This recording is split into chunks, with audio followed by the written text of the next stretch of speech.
Welcome to the Motherhood and the Brain podcast, where overworked, stressed out moms come to breathe, reset, and remember they are not alone.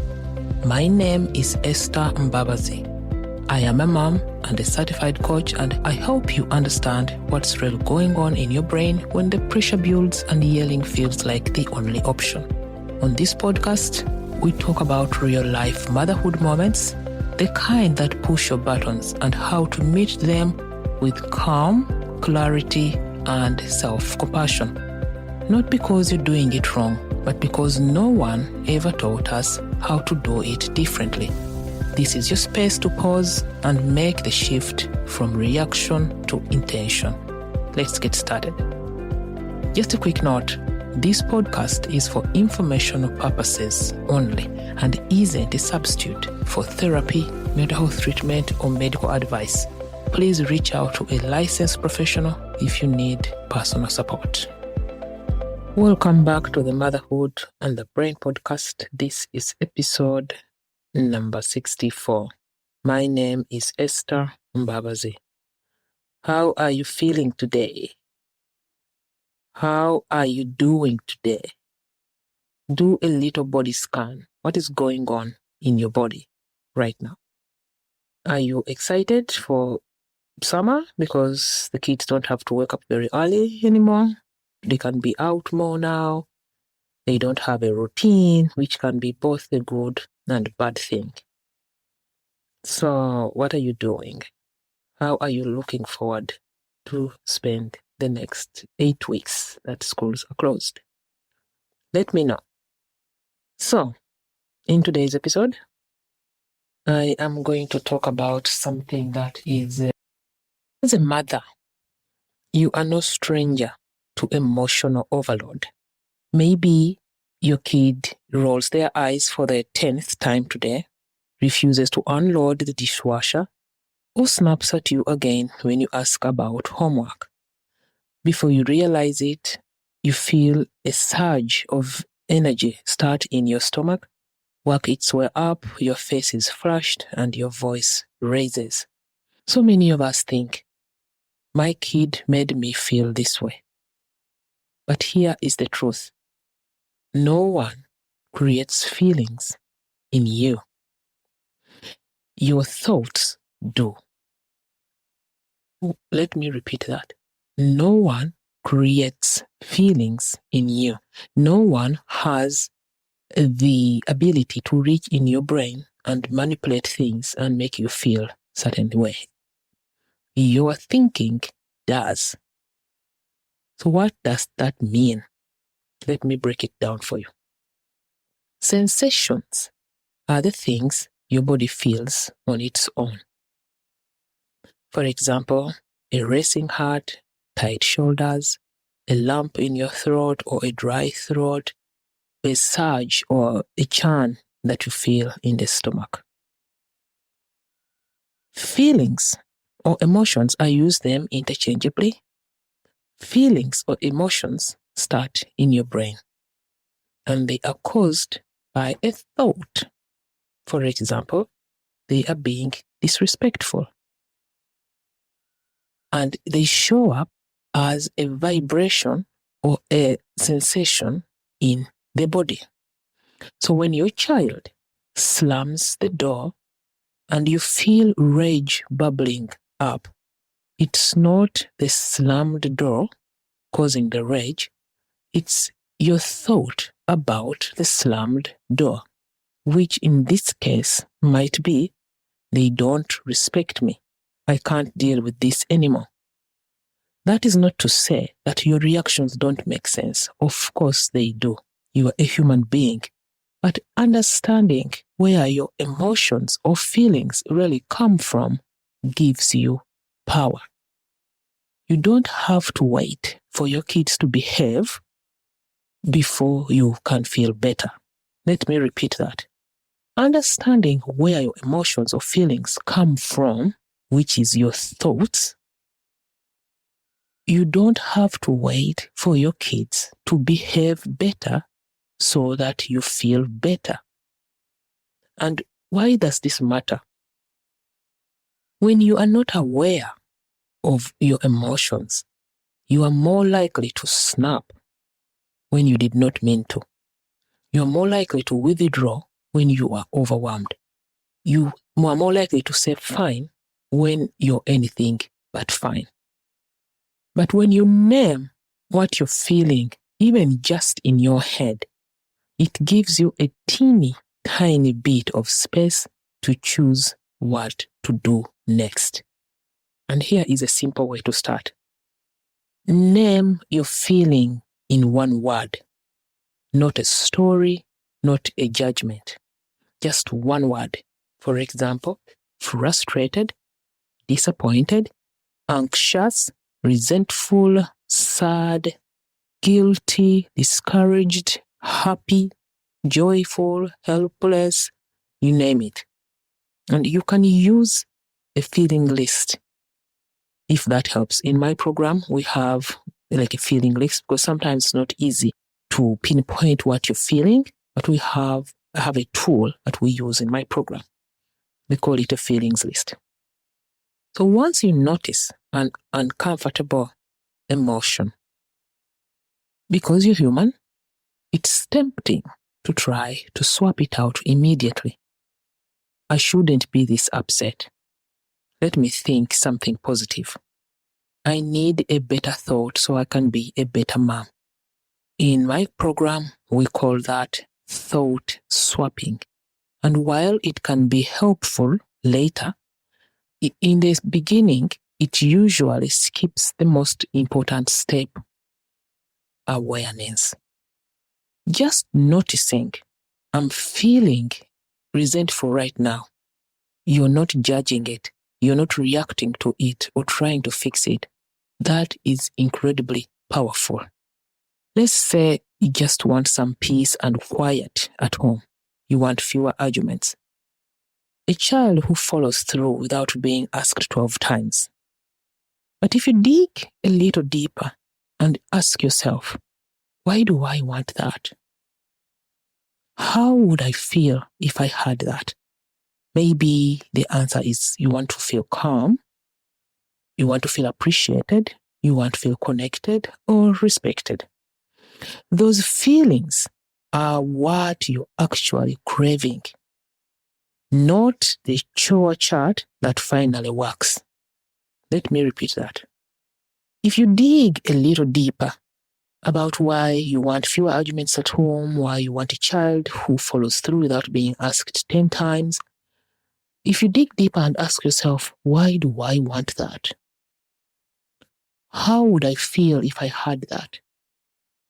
Your answer may be you want to feel calm, you want to feel appreciated, you want to feel connected or respected. Those feelings are what you are actually craving. You are not craving a list or a reward chart or a chore chart that finally works. And the amazing news is those feelings do not have to wait until your child becomes compliant. Those feelings are available right now because they come from your thoughts. Those feelings do not come from your situations or circumstances or events. So why is this so hard? Because most of us were never taught how to feel our emotions. We were taught how to fix, how to hide them or ignore them. There are 3 things we usually do with, quote, uncomfortable, unquote, feelings. We resist them, we shove them down and power through, we grit our teeth through. But that tight feeling does not go away. It builds. Another way we deal with our uncomfortable feelings is we react to them. You yell, you slam a door, you cry in the bathroom. You're doing something, but it's not actually feeling the feeling. And the third way that we usually address our uncomfortable feelings is we avoid them. For example, we grab a snack, we scroll our phone, pour ourselves a glass of wine, we'll get busy cleaning. And nothing wrong. There's nothing wrong with all those things. But anything to distract ourselves from feeling the feeling. But there is a different way. You can just feel the emotion. You can sit with it. In my program, we call it sit with it. You can sit with it. You can name it. Breathe into it. Notice how it feels in your body. And remind yourself that this is just a sensation. It is uncomfortable, but it is not dangerous, and it will pass. That is what we mean by emotional awareness inside of my program. It's not about pretending you love the mess, you love the eye rolls or the slammed doors.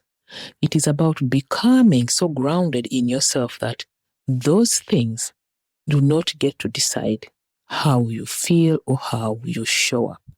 Let me repeat that. Emotional awareness is not about pretending that you love the mess the kids leave behind, that you are okay with their eye rolls or the slammed doors.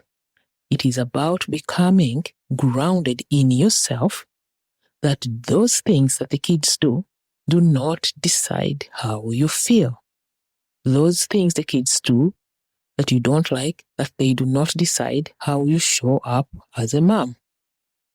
So, if we go back, just to recap, we sit with our discomfort, our rage, our anger.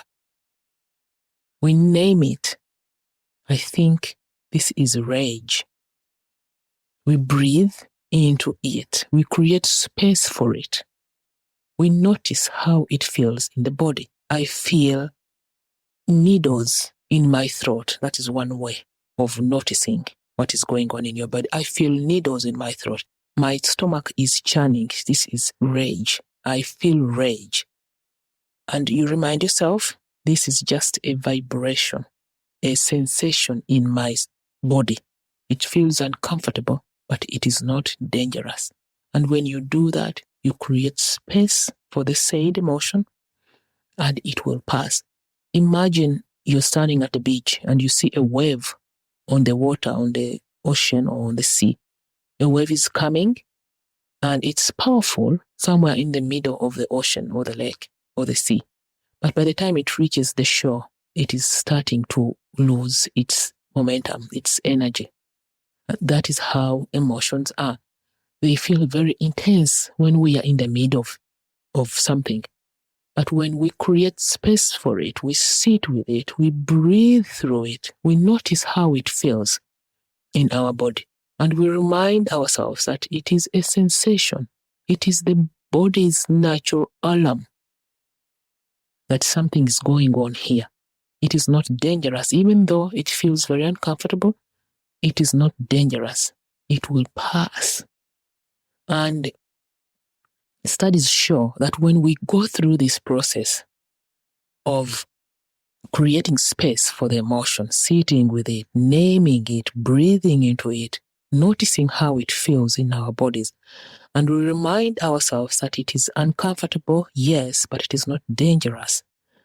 It is just a sensation in our body. When we do that, without interrupting, it's a cycle. When we go through that cycle, without interrupting it with the drink, with the scrolling, with yelling, if we just let ourselves be in that, studies show that it takes around 60 to 90 seconds for that cycle to pass. And another wave will come, and another wave will come. We just have to create 60 to 90 seconds space for that cycle to pass. When you do that, you create, not only do you create resilience, but you create emotional muscle. You become grounded. You create emotional safety for you, such that when things around you are chaotic or they are shaky, you have the safety inside of you. You are not easily rattled by things that are outside of you, because you know that the emotion that you feel will pass. If you give it 60 to 90 seconds, it will pass. And another one will come, and another one will come. because we are human beings. These things are bound to happen. And I just want to be honest. If you're new to this kind of work, it is hard in the beginning. It is hard. Even not only in the beginning, just the other day, I experienced something. I tried to feel the emotion. I tried to create space for it, but I felt like I wanted to jump outside of my body. I wanted to jump out of my body because it was too intense. I tried to breathe. I tried to sit with it and notice it and see what was going on. I was very frustrated with something. And I sent my coach a text that I can't do this. There's no other way. This is too hard. I think this is where the inner coaching model doesn't work. I think the inner coaching model doesn't work in this situation. I sent her. And she asked me, she texted back and asked me, how is thinking all these things helpful? And to be honest, it wasn't helpful. I just needed to stay with it and be with it. And before I knew it, the situation had passed and everything was back again to normal. But I felt frustrated. And I was judging. On top of that, I was judging it because in my brain, I'm like, oh, you're a coach. You've been doing this work for some time. This should be easy for you. So I was judging myself for being frustrated with something that I had no control over. So it's hard, especially in the beginning, but this process works. Not only does it work, but your children are seeing you. They are watching. A mom that I work with told me recently that I think she's 14, her 14-year-old told her that she is a safe space for her. And the client did not even believe it because she does not see herself as a safe space. She thinks like she's lagging behind in this work. It is taking longer than she thought. But obviously something's changing. Something is working because her 14-year-old is noticing something about her mom. She said, Mom, you are my safe space. I feel safe around you, which is huge. So keep practicing.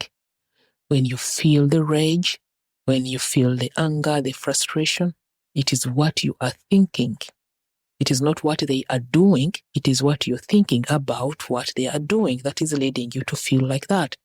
And then you go in your body and see, where is it? Are you flushed in the face? Is your throat tightening up? Do you have a tight chest? Is something churning in your stomach? Do you feel like needles on your skin, under your skin? Something. For me, anxiety is usually like that. When I'm very anxious about something, I feel like burning, like my skin is burning when I'm anxious about something. And I know it feels very uncomfortable, but at least I know it is not dangerous. And another thing that helps me is if my brain is like, oh, you need to do this, I tell the brain, let us sleep on it. We will see tomorrow. We'll decide tomorrow. Let us sleep on it and then we'll decide tomorrow. That works like a speed bump. Like it creates space between me and whatever it is that is happening. So go practice. Talk to you again next week. Bye for now. Thank you for tuning in to today's episode. Your time means the world to us. If you found this episode valuable, we would be immensely grateful if you could spare a moment to visit Apple Podcasts and share your thoughts through a review. Your feedback plays a vital role in helping fellow moms discover our podcast and enrich their own motherhood experiences. Take care and bye for now.